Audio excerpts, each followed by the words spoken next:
Hi everyone, Janie here. Welcome back to my garden and welcome back to Show Me Your Gardens Zone 7. We are making our way through the USDA zones. You all have sent in videos of your gardens and they are absolutely gorgeous. I'm having so much fun checking them out. I will link the playlist in the description down below. We are starting from zone 10 this time and we are working our way down to zone 3.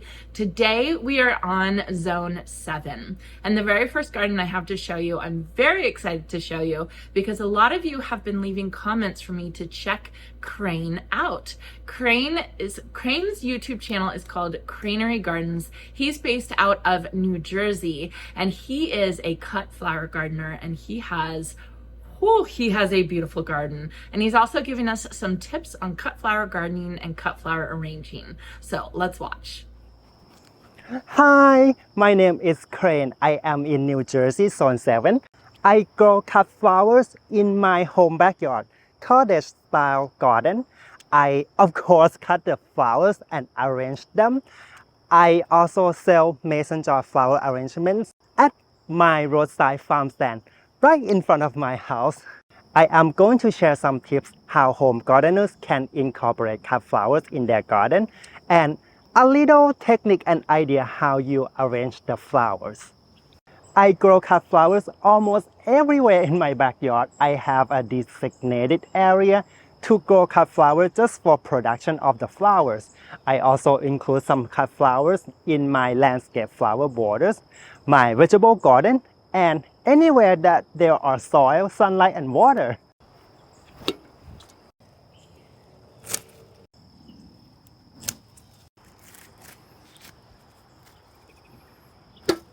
Majority of cut flowers, they are cut and come again. That means after you cut them, they will grow the branches back and then they will bloom again. Like this dahlia, this snapdragon, zinnias, and also cosmos behind me.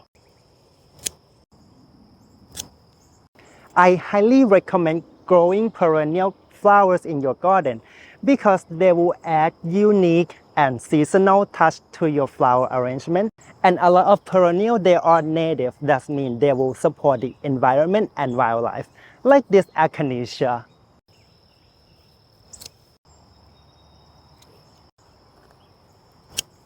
The main drawback of perennial cut flower is that they only bloom once a year. And I totally understand you don't want to take the beauty from your garden. Here's my tip. So I am going to go around the shrub in the back next to the fence, and I'm going to cut one of these stems that next to the fence and nobody can see them anyway. There always will be some flowers that flop all over the place, so I just cut them off from our pathway.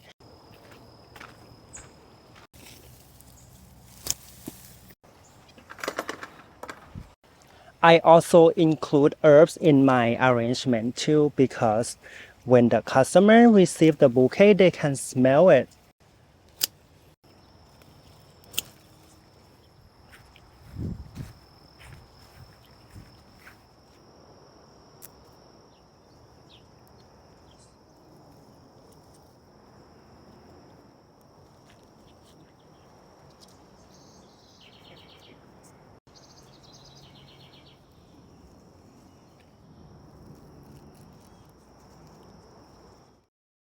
You can see that I include all kinds of flowers in this bouquet, all sizes, all forms, the little texture, the little flowers, and aromatic flowers and herbs. Because I want to show you that everything that you grow matters. They are beautiful in their own way. And this leads to my last tip, is to grow something that is meaningful to you. Grow something that reminds you of your good childhood memory, remind you of somebody that you love and you care. And I want to thank you so much, Jenny, for the opportunity to feature in your channel.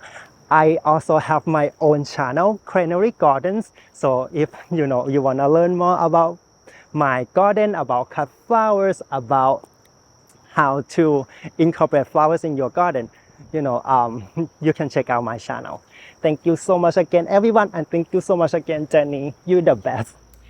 Crane, you're the best. Seriously, you're the best. You are so good at cut flowers. Your garden is absolutely gorgeous, and I love your idea of going kind of behind along the fence and cutting from there. That gives me a little bit more hope for cutting some of my cut flowers. So a huge thank you, and I think we all need to go to Cranery Gardens and subscribe to his channel. So next garden, we're gonna head to Pennsylvania and we're gonna go visit Dana's garden. Dana lives on about 6 acres. It's actually 3 acres and then 3 acres that she shares with her in-laws that she apparently gets to garden on. Lucky Dana. Her garden is absolutely beautiful. Let's take a look. Hi Janie, good morning. It's about 6:30 a.m. in Lancaster County, Pennsylvania, Zone 7. We used to be a 6B. I live in the country. We have 6 acres, 3 acres for our house and 3 acres for the house next door where my in-laws live, and I'd like to show you my garden. Thanks for the opportunity, and if you ever get out this way, we live close to Longwood Gardens, please feel free to stop by and visit. Alright, so our property is about 2 acres wide, 3 acres deep, and recently, 2 years ago, we had the fence put in along the driveway, and we had a fence put in separating kind of our front yard from what I call the lower yard, where we're just making it a little bit more just more natural with trees and things. But I've repeated a pattern along here with using juniper ground cover, nandina, winterberry, liriope, which I haven't finished yet, but that's bordering the driveway, and velvet fog smoke bush, which just was looking glorious about a week ago. So coming on up the lane, we have green giant arborvitae for privacy, and this is our front yard. I'll show you a better view of it in a moment. Along the hedge or the curve of the driveway here, I have a hedge of boxwood, liriope in front of it, and I was hoping the denim and lace Russian sage would reach up above, but it won't. So I think I'm going to replace that with hydrangea. Here's our house. And the first bed to ever go in, these Norway spruce were about 1 foot high when I put them in. I love the look of the juniper ground cover. It's really easy to keep clean because you just mow right past it. And this is looking very fluffy right now because I did not get a chance to hedge my boxwood or my Japanese holly. This is our front yard. We just had the patio put in. I wanted to echo our front steps. And I'll just give you a quick view. Of course, this is still very much a work in progress. We had a tree fall. You can see it there. It's the firewood that we're creating from it. And that's our garage. And again, our home. So I'll take you back up here past. This is, some arborvitae balls, liriope, which I love to have along the driveway. Baptisia, it's just a jumble right now. Hostas up above the wall because the deer can't reach them as well there. Pachysandra ground cover with some ferns, some dogwood, and excuse the piles of stone we're about to have the foundation of our house faced with that. But this is what I call the kitchen entry garden. I just have it full of color. The serendipity alliums are getting ready to bloom. Some are already. Another stone wall. So we live on a hill, if you haven't noticed. Crepe myrtle. And Dusty Miller that I started from seed. I started things from seed for the first time this year, and that was exciting. And we're going to end the tour in the pool area. So the pool was put in. We moved here 18 years ago, and I'd say the pool was put in, I guess it's been about 9 years. Over here, we had a door coming out where that window is, but we took that out and had the window put there, and now I have a nice container garden surrounding the fountain. And another retaining wall behind the pool. And one more spot I want to show you. Up at the very tippy top of the yard, we have our favorite lookout spot. I hope you enjoyed this tour. Thanks, Janie. Bye. Dana, your garden is gorgeous, but your collection of pots where you put the window where you used to have the door by the pool, that is so very pretty, that they're all in black, and then you also have the tutors and you also have the fountain. That whole vignette is just absolutely stunning. I love it. I love it. I love it. So thank you so much for sharing. If I'm ever in Pennsylvania, I will be stopping by. So huge thank you, Dana. I appreciate you sending in your video. Okay, next video is from Debbi. She lives in Maryland, and she has a beautiful cottage garden with a very interesting greenhouse. Let's watch. Next garden we're going to visit today is Debbi's cottage garden. Debbi lives in Maryland. This is zone 7B, and the amount of blooms Debbi had in her garden just blew me away, Debbi. You've done such a beautiful job. You can see daylilies, you can see heuchera, you can see veronica and geranium, and those are some that Debbi says thrive in her garden. She also says that Shasta daisies and coneflowers thrive. You'll see them in a little bit in what I think is her backyard, and she obviously has the magic touch.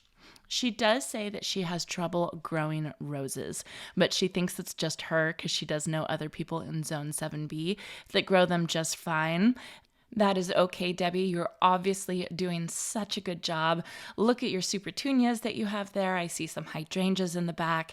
And then you'll see Debbi's front porch in just a second, and it just looks like the type of place I would love to drink my morning coffee absolutely every morning. If she could give one piece of advice for other gardeners in Zone 7B, she says don't be afraid to prune and deadhead. She says she likes to control the chaos where she can, which I think is fabulous advice. You can see the Debbi prunes and deadheads. Look at that clematis, you guys. Look at that.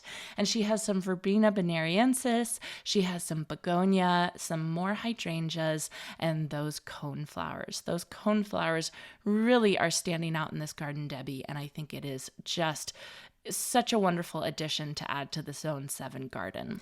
So Debbi says some of the biggest challenges that she faces in her garden are groundhogs, I feel you there, mildew, and uneven moisture. She says sometimes there's too much rain and sometimes there's too little rain where she lives. You will see in a second, Debbi is going to show us her greenhouse that is absolutely beautiful, and she did put some shade cloth up, which is something that I definitely want to do with my greenhouse because I could see being able to use it for more times during the summer without having it get overheated. Isn't this just the cutest greenhouse you've ever seen? There's even a sink in there, you guys. It almost looks like she's converted a shed into a greenhouse, which I just think is amazing. So a huge thank you to Debbi for sharing your garden with us. It is absolutely beautiful. Thank you so much for sending that video in, Debbi. Your garden is just in full bloom right now. I love seeing it. I love seeing the daylilies. I love seeing the geraniums. I love seeing the coneflowers. If I've learned anything from these videos this time around, it's that I definitely need to plant more coneflowers in my garden. So thank you so much for sharing. Next Zone 7 garden is from Lori. I'm just realizing that all the gardens I picked out are kind of New England gardens, so hopefully that's okay. Hopefully there's a lot of Zone 7s that are in New England. I just kind of go through and pick out the ones that really, really stand out to me. So Lori lives in Middletown, Maryland, and she is on socials as the Main Street Gardener, and her garden, it's beautiful. Let's check it out. Hi Janie, and welcome to my garden. This is a before image. We purchased our house in November of 2022 and began the garden restoration in that spring. Now you'll start to see the today version. It has taken a couple years, but the garden is growing and thriving.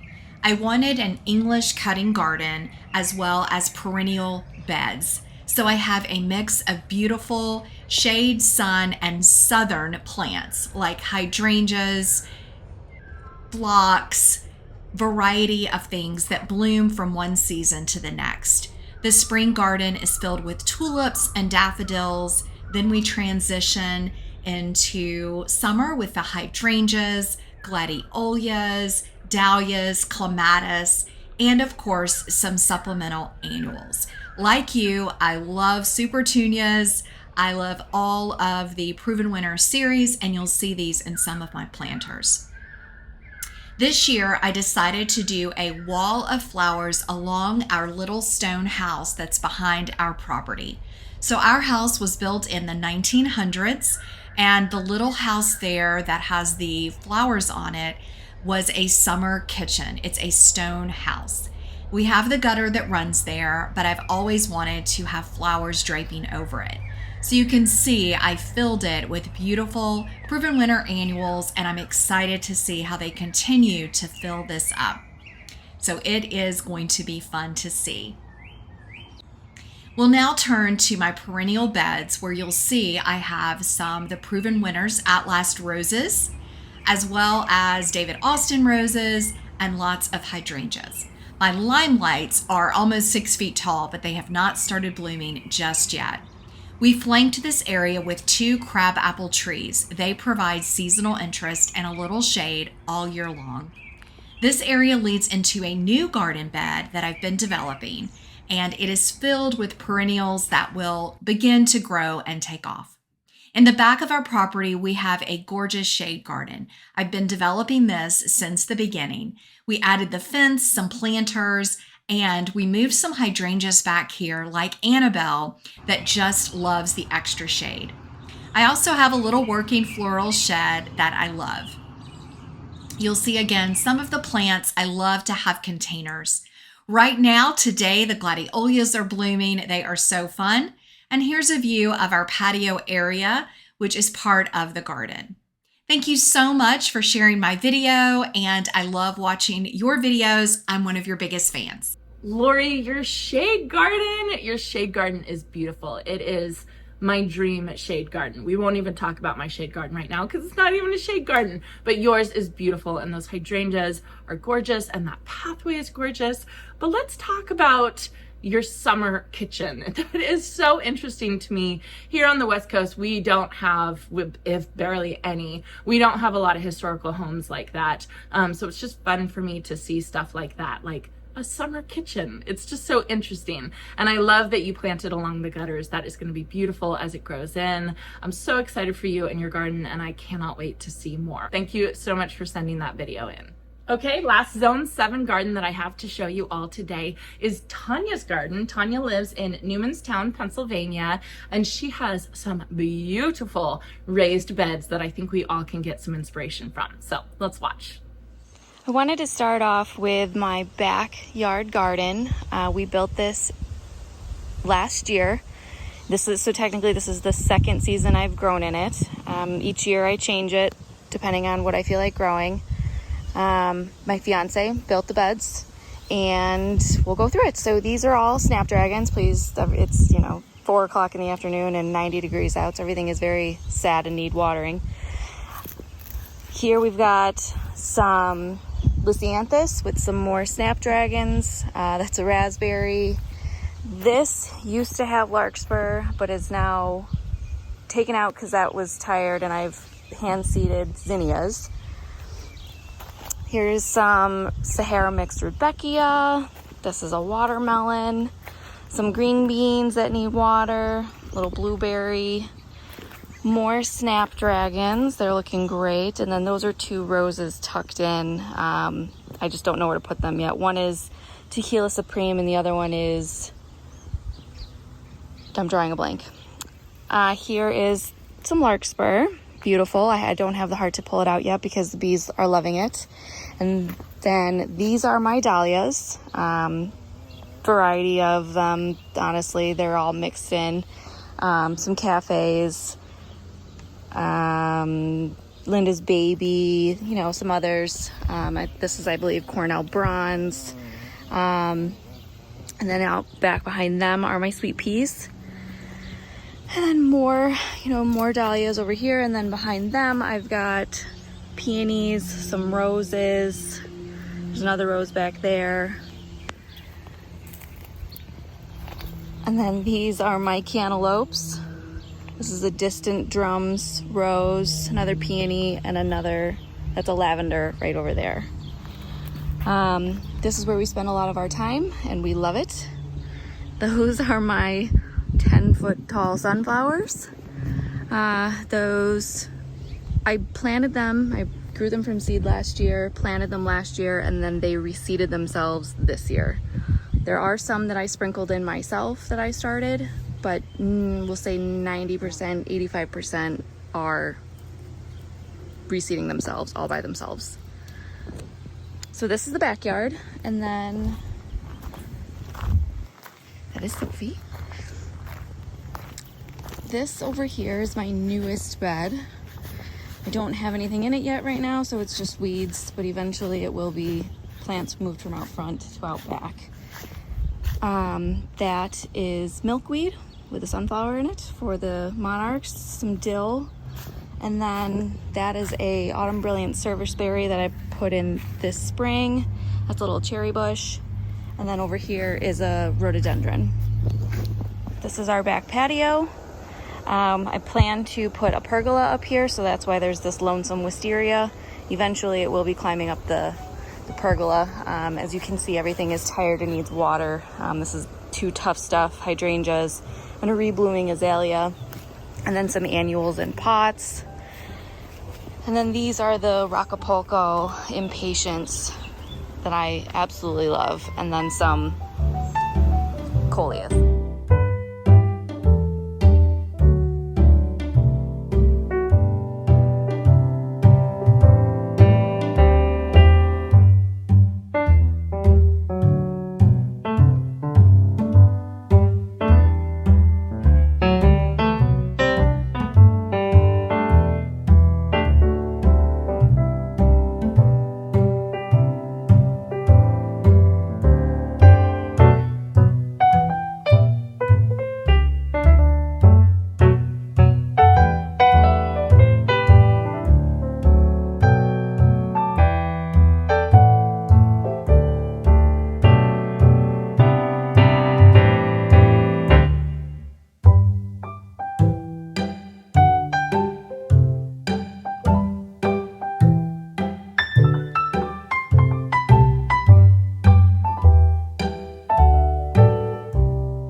Huge thank you, Tanya, for sending that video in. I love the back garden beds. Your fiance did such a good job, and your front garden is beautiful as well. So a huge thank you to all of you for sending your videos in. For those of you that I didn't have a chance to show your videos, don't worry. I am keeping all of the videos for hopefully use for a later date, whether it's on Instagram or Facebook or another round of Show Me Your Gardens. But thank you. I've had so much fun looking at everybody's gardens, and I hope you all are getting as much inspiration as I'm getting. So I hope you all enjoyed this, and I hope you all have a chance to get in your garden today.